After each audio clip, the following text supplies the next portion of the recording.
Not exactly the politics of Woodstock yesterday, but listen, it might be. I think a lot of ex-hippies were thrilled yesterday. I know I was. I know you were. Welcome, my friend.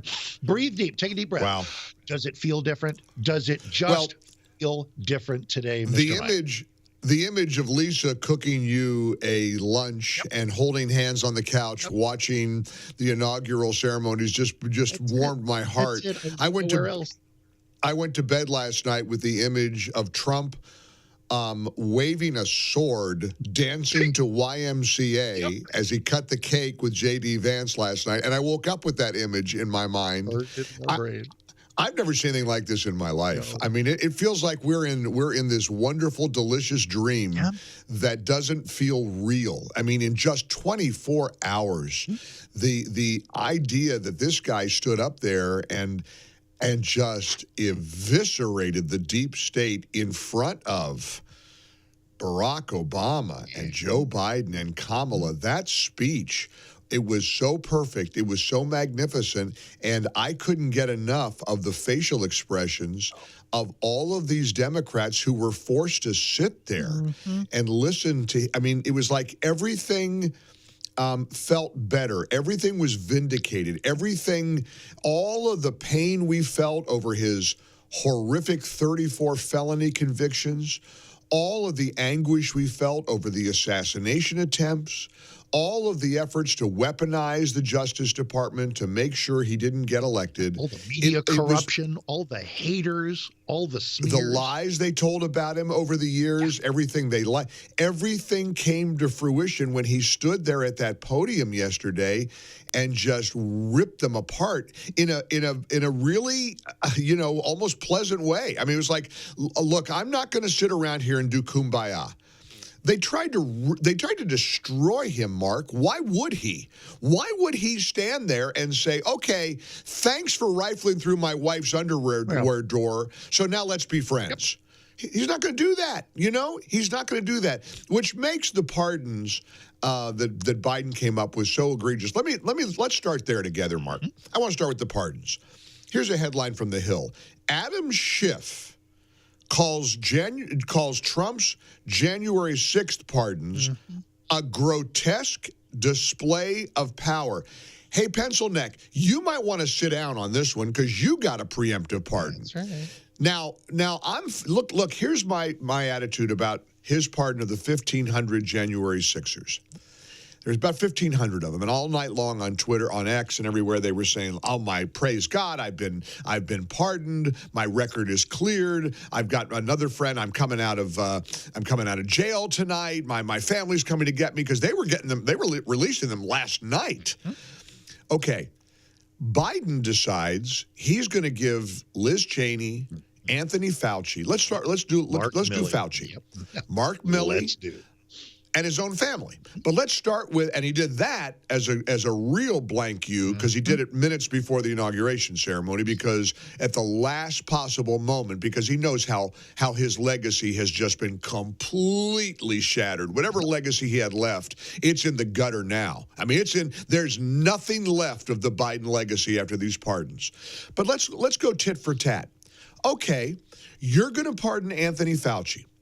If the allegation about Fauci is true, that he was absolutely involved and complicit in this Wuhan virus, he was complicit in the whole coronavirus scam, if he had any hand in the horrific pandemic that destroyed this country and much of the world, okay, put us on hold, everything else, I would say that's a little more serious than even breaking a window at the Capitol. I would say it's a lot more serious than even something that sickens me, but fighting with a police officer. Yeah, rioting is bad. Let us stipulate that rioting is bad. No one's going to you're not going to get the guy from Gallagher's Heroes, the Fallen Officer Fund, an argument about that. Rioting and assaulting cops is bad. A pandemic complicity is worse. Correct. If Tony Fauci can be pardoned for that, You know what? I am absolutely fine with pardoning every damn last one of them of January 6th. I'm sorry. That's how I feel about it. Playtime is over. Party time is done. You know, and these guys are, and to sit, and I got to say this about, did you see George W. Bush at the faces he was making? Rolling his eyes and all the weird, and somebody apparently was able to lip read Obama. No, they weren't. Well, no, an actual lip reader. Yeah, I think that's a very inexact science. But anyway, but yeah. go with it. Oh, it's not that hard. Yeah. But look, I don't think. I don't think it's nefarious. What did they supposedly find? Right. He supposedly said, and I'll bet it was a joke. Yep. It's okay. Yeah. But he said supposedly to Bush, "Is there any way we can stop this from happening?" Well, there you go. And I think that more lip reading from Obama. My wife and Karen Pence are on their third bottle of wine in a hotel suite not far from here. Karen Pence couldn't even show up, just like Michelle. Unbelievable. Let's lip read Barron. Yep. Did you see Barron lean into Biden and say something, and Biden's facial expression changed? Barron Trump, the youngest Trump, said something I think pretty devastating to Joe Biden, because Biden was like giving him pleasantries. Whatever. Oh no, did you see his whole facial expression changed? Listen, Mark? He might have fallen asleep for a moment. I don't know. Barron could have leaned in and said, "Hey, do you like Nintendo Switch?" And Biden would have had that very same. No, I think Barron leaned in and said, "Raiding my family's home was a big mistake, old man." Stop it. That's what. Stop it. I'm telling you. Don't you believe think that for a minute? Oh, have you seen the clip? I don't disbelieve it. Something happened. Know what I do. My favorite Barron moment. There's so many Barron moments. That is a fine-looking young man. You know what? He looks just like his mom and just like his dad. He's the. Have you ever seen the picture of him? Have you ever seen the comparison of Barron when Trump was that age? Oh, so great. They're like twins. Yep. He looks just like Donald Trump when Trump was young, was in his 20s, late teens and 20s. They look identical. It's unbelievable. 18 now, did you catch him with as he enjoyed the cheers of the crowd, the Novak Djokovic hand to the ear? Yeah. I took a look at that, did that picture, tweeted it out with 4 numbers. 2044.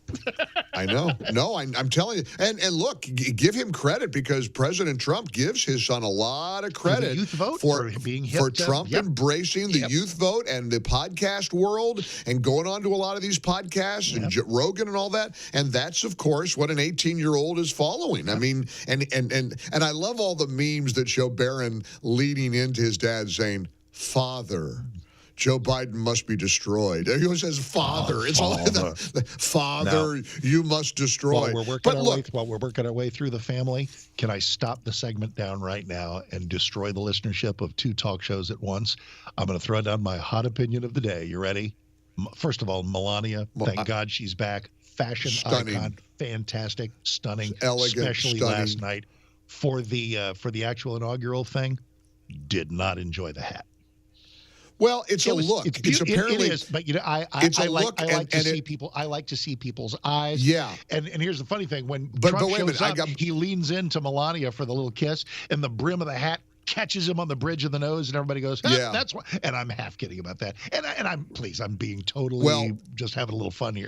Wasn't my favorite. I had the benefit of being with Peg Hudson in the hotel, watching a lot of it after we were at the balls and everything. Yeah. And Peg and Joey and I were in the room, and Peg said, "Look, I would have liked to seen the hat up a little bit," but Peg said, and Peg knows, she looks like she's a step right out of a fashion magazine. She had a ball gown on for the balls, black, beautiful, flowing. She looked beautiful. Anyway, she said, "You got to understand that Melania knows fashion, and that look is exactly what that calls for." Which I'm like you. I would have liked to have seen her face a little more. Look, if I could see Stevie Ray Vaughan's eyes when he wore that hat, I should be able to see Melania's eyes. And I'm just kidding. I know. But she's the only woman. When I've interviewed President Trump, and a couple of times I've interviewed him with her at his side. She takes my breath away. She's remarkable. She is so it's unbelievable. I mean, the skin, the face, the eyes, the hair. It's like you stand there and you say, "This cannot be an actual human being."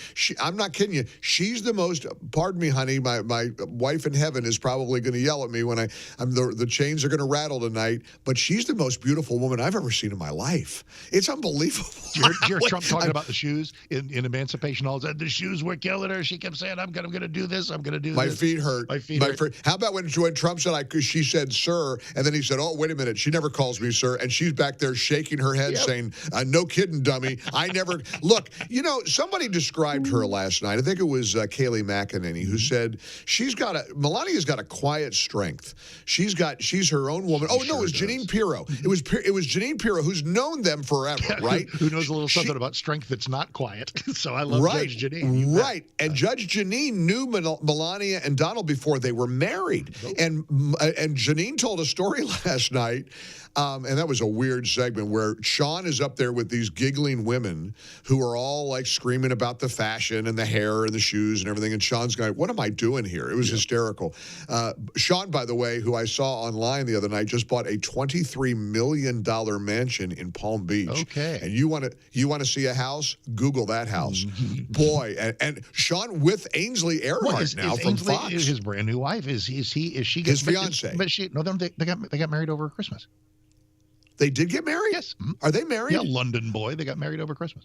Oh, I got excited. No, look, isn't that crazy? So, but anyway, it's got to be. But she's got to still be in New York for Fox and Friends during the week, and he's in Florida, and they get together on the weekends. But then again, when you own a couple of G5s and helicopters and Sikorskys, you can get together with her sooner than I can meet Lisa in downtown Dallas. Look, she could be in Iceland, and they're closer than you and Lisa from Flower Mound or whatever to Dallas, Texas. But anyway, there's Sean up there, and they're all good. But Jeanine Pirro told the story about how when Trump first started dating Melania, they all said she's the one because she's smart, she's independent. I mean, she speaks 6 languages, and fun fact, never once on the cover of any fashion magazine in the first term. Whereas Michelle Obama, 17 with her times Target outfits on, for her dresses from from Kmart. J. Crew, I think.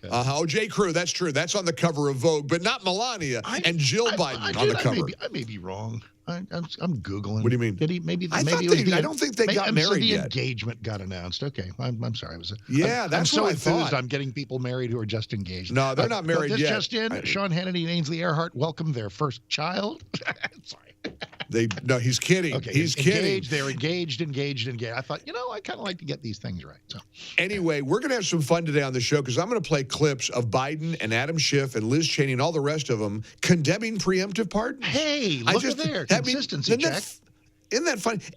Look, here's the fact, and you know this better than anybody. Mm-hmm. Everything the Democrats and the legacy media falsely claimed Trump would do, they did. Every accusation is an admission, is my there favorite. You go. Every accusation your favorite phrase. Is an admission. And for anybody who thought, as Trump was delivering those inaugural remarks, which could absolutely have been subtitled "Undoing Everything You People Did," as Biden and Kamala sit right there. For anybody who thought, is this kind of harsh? Does he really have to do this?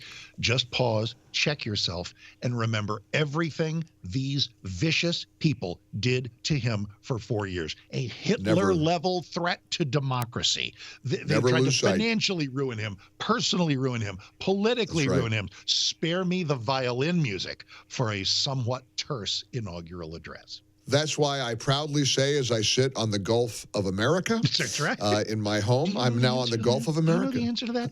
Who? Because I remember DeSantis. I think Florida. What, Florida gets to determine what a body of water is called.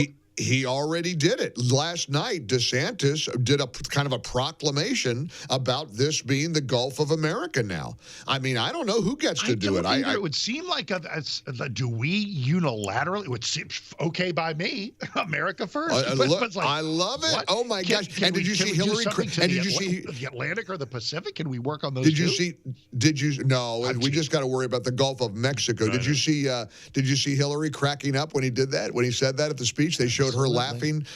Her shoulder. Good. You laugh away, Hillary. You laugh away because you'll never be president. Here's what I know. I'm a little tired from the trip yesterday. Yeah. I watched a man get up at about 6 a.m.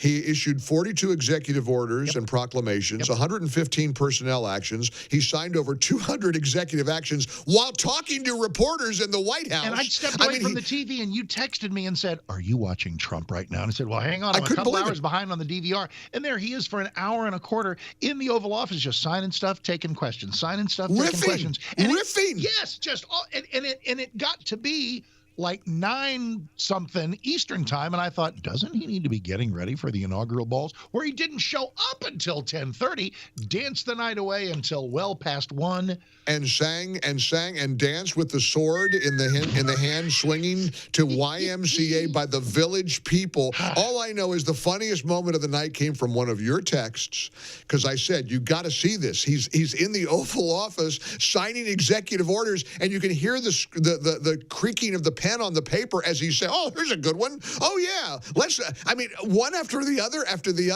and the text back from you, because you were catching up, was, "Mother of God, dear sweet Jesus, he's throwing pens into the crowd."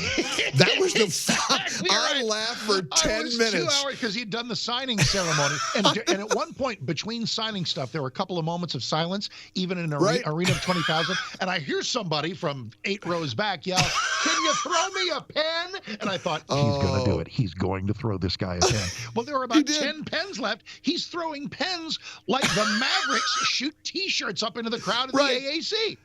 Pens used to sign executive orders. Sweet so somebody Lord, walked away. Pens. I mean, I brought my producer back a coffee mug, but man, I wish I could have grabbed a pen. Get one of those pens on eBay for $5,000. The golden age is here, my friend. Liberation Day. We did it. We did it.